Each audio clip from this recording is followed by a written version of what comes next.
everyone! How are you guys doing? I hope you're doing well. Magluluto pala ako ng ngayon guys, pansit na may sardines.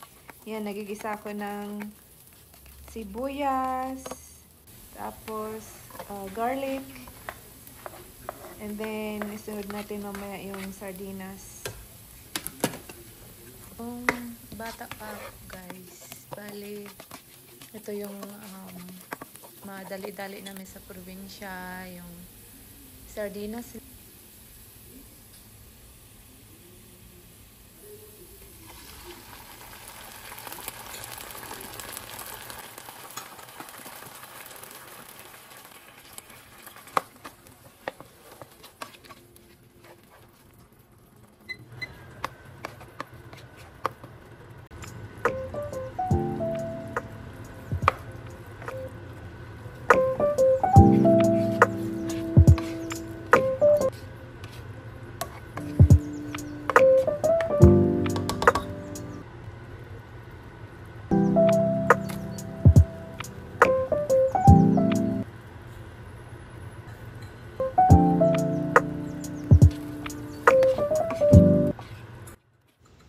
Yan guys, konti lang yung niluto ko guys, kasi ako lang din naman kakain dyan.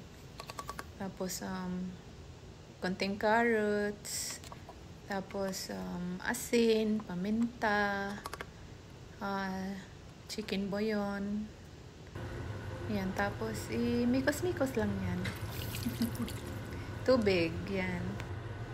Konting tubig lang din para hindi malata yung bihon natin. Tansyahan lang to guys.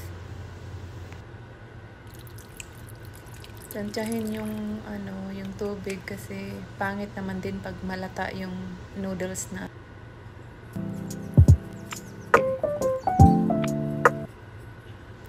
Masarap naman siya. Sardinas yung ihalo. Kami kasi nakalakihan na namin yung ganyan. Sardinas. Hindi ko na rin nasama sa video yung nilagyan ko yan ng chili pepper para medyo maanghang-anghang ng konti. Hindi ko na na-videohan. Nakalimutan mag-on ng video. I'm sure guys, yung iba sa atin dyan, expert na sa paggawa ng pansit, no? Yan, kumulo-kulo na. Pwede natin isunod mamaya yung ating noodles, yung ating bihon. Naglagay din pala ako ng toyo guys, and then kunting asin. Kasi yung sardines, marami na siyang sodium. Kaya kahit kunting asin and toyo lang ilagay, okay na siya.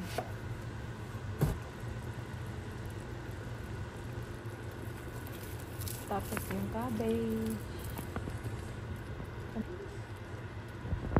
Dati medyo nahihirapan ako mag-tansya ng water sa pansit. Satisfied na sa craving ng pansit na may sardinas na medyo maanghang-anghang. Ayan, nilagay ko na yung guys, yung noodles, ang ating bihon. Medyo siya, pero medyo konti yung tubig niya, pero okay lang yan. Maganda yung hindi masyadong malata. Sakto lang talaga yung niya guys, tubig.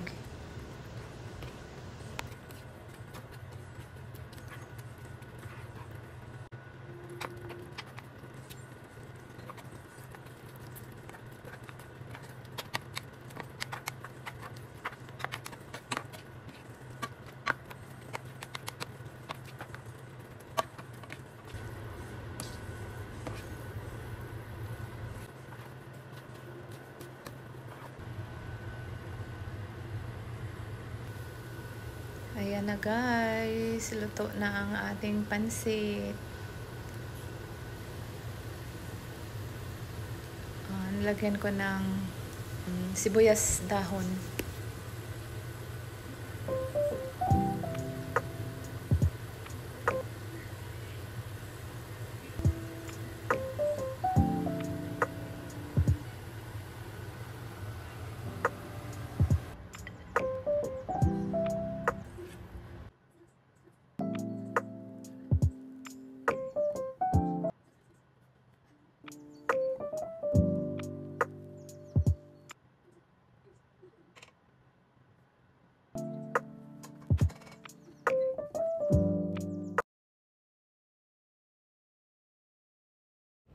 Ipatikim ko rin to sa asawa ko mamaya, baka magustuhan niya yung ano, yung lasa kasi hindi yan kumakain ng sardinas. Kasi malangsa daw. Thank you for watching, guys. Thanks for the support and sa walang sawang panonood ng aking video. Have a good one, everyone, and God bless.